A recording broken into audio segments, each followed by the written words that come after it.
a lot, playing basketball when I was Magic Man. Y'all know about that dude. Yeah, see, I was throwing the ball between people's legs before they even invented it. You know what I mean? I was shooting 4-pointers before Curry was even invented. You know what I mean? But you can't catch going. Can't catch going. Then I had another life when I got caught up, and it was all bad, you know, in my life. You know what I mean? But I had some people that's in here that's part of my recovery community that showed me how to get a second chance at a first-class life. When you hear me say that, I stole that shit. And I use it to my benefit, right? One thing I don't do is I keep it real, because I was from the streets and I kept it 100. I rode it till the wheels fell off, and I lost. And if you can't admit defeat, you cannot win. Surrender is how you get power, right? The literature tells us when we surrender to a power greater than ourselves, the levels that you can reach, you can never fathom where you can go. You know, the dude that's here told me, he said, if you put 10%, because y'all don't know, when I was on them drugs, I ran for that dope. You know what I mean? I ran hard. I ran hard till my feet gave out. If y'all know what candy feet is, I was tender. Yeah, they had to carry me into the program. You know, literally pick me up and carry me in like, come on, dude. I was done. You know, and I surrendered to a process. You know, I understood I was a spiritual person, but I had carnal problems that nobody told me how to fix. And I was a hurt dude. I was a hurt kid. I had issues. And a lot of people that I look up to help me with them issues.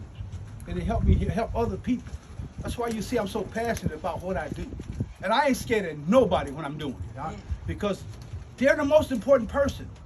Because they made me feel like I was the most important person when I came in 20 years ago when I came and got my life together. Amen. They made me feel like I was a king when I was beat up from the feet up. They gave me clothes, they took me out to the restaurant, let me eat all I wanted, but it was a catch to it when they did it. They were like, yo, player, we're gonna let you eat all that food, but you got to carry the message, not the mess. and I do that to this day. You know, I got my daughter here. My daughter, man, I'm so proud of my daughter. I got 3 of them over there. 3 of them. 2 of them are my stepdaughters, but my main daughter's sitting over there with my granddaughter. And I'm proud of them girls. I love them to death. You know what I mean? I got my pastor here. You know what I mean? I got my 2 dudes over there. We got Sean over there. My boy Anthony. Daryl just left. We got Frank over there. These the dudes that know me for real. Y'all just think y'all know me. Y'all don't know me. You know what I mean? You don't know my story because my story is my glory. You know what I mean? If anybody can anything come good out of Richmond? You bet it can. I made it from the crack house to the White House. Yeah. And that's a real story. I put the first black woman in history, of Alameda County history, in office, elected district attorney. If anybody counted us out the game, I said, we gonna win this shit this time. Yeah, just like that. And that's what we done. When they came out with them final results, we was both in the house crying. Because we know God showed up for us. Amen. You know what I mean? He showed up for us when everybody counted us out. You cannot count a believer out the game. Because our job ain't our job, it's his job. All you gotta do is willing to go do it. I'll go. How many people say I'll go? Ain't too many will go. Because they're gonna make 1,000 excuses. My pastor got this thing, he always used rappers' terminology on me. The rapper said 8 million stories. But we found one reason to get rid of 8 million stories. And I found a reason to stay clean. And I did it for me, not for my kids. Amen. For me. I wanted it better for Antwon. You know, that dude that lost himself in the mess, in the cycle of Richmond. I found myself. And I found my niche, which was advocating for people. I had my boy Shoemaker sitting over there. That was the dude that I really looked up to, was him. Because Shoemaker was out there putting work in, and they didn't want to play with him, but he had a zeal for the people. That's my mentor right there. I tell anybody, I got my Shoemaker. Right? Not Corky, who out there blasting with no feeling and emotion and power behind it, but Shoemaker putting in the work. You know, a lot of things that came out of Richmond because of Reverend Shoemaker. My boy John Joyer, he coming through here. That's my other dude. You know, when everybody counted me out the game, John believed in me. And he just didn't say he believed, he put his money where his mouth was.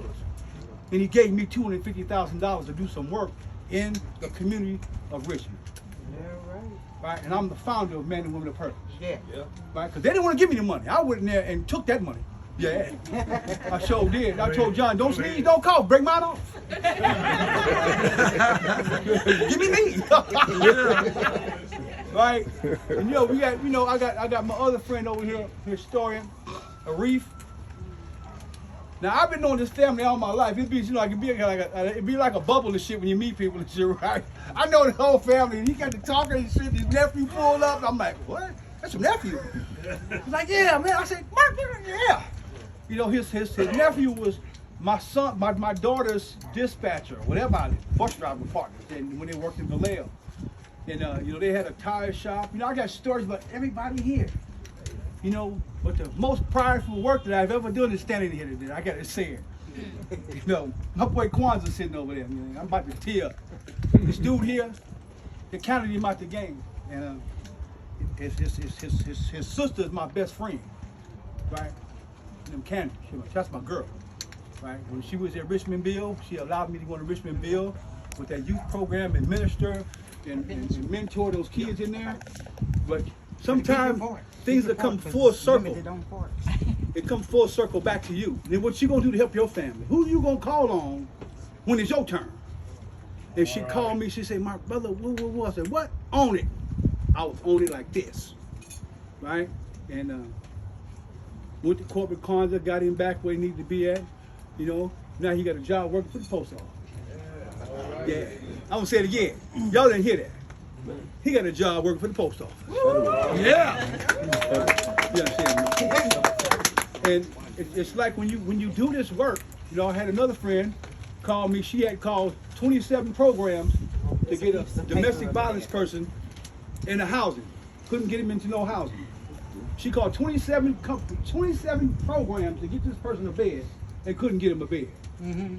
She said, I know who I'll call. I'll call Primo. Yeah. I got that person a bed in 5 minutes.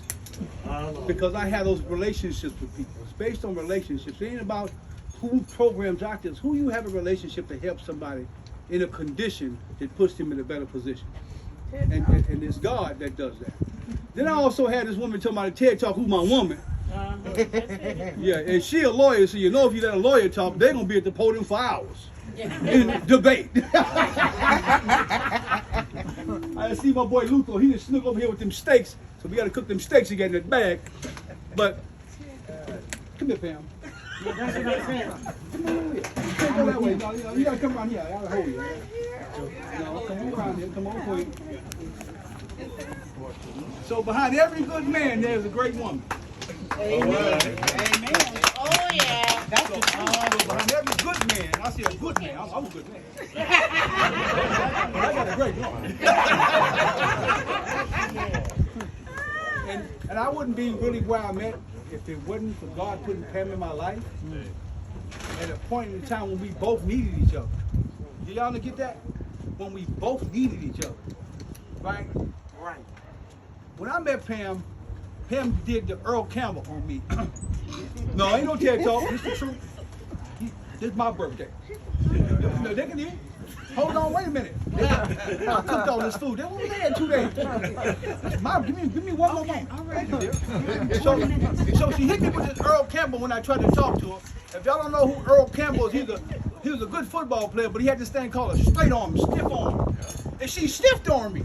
I'm like, I don't want to talk to you. You. I'm like, don't you know I'm from Richmond? Hey,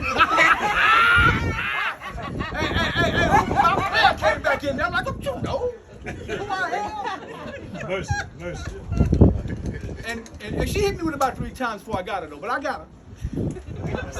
Because she was running for a campaign seat, and her friend said, you know that daddy like you? That's what he do. He gets people in office. And the rest is history, as y'all see. Yeah. So look, I love y'all. For real, I do. All y'all that's here, I love y'all. I personally called you, sent you a text, and just told you, I know thousands of people who want to come get some of this barbecue I cooked. Trust me. Because this is Big Ripple. My pastor said, I got it on lock next door. So it ain't even in my house, so you can't find it. So I go get it. But no, but real talk, you know, I'm gonna turn it over to my pastor. But hey, I love each and every one of you.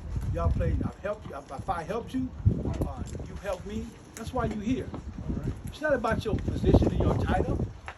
It's about your empathy and passion for the people. Cause that's how I roll. If it ain't about the people, Antwon don't come. You know, we giving this thing to lift up. So I ain't going. But if he says for the people, Antwon gonna show up. Yeah. So I thank y'all. So let Pastor bless the food, say a few words, cause he is my pastor. So we gonna give him 2 minutes.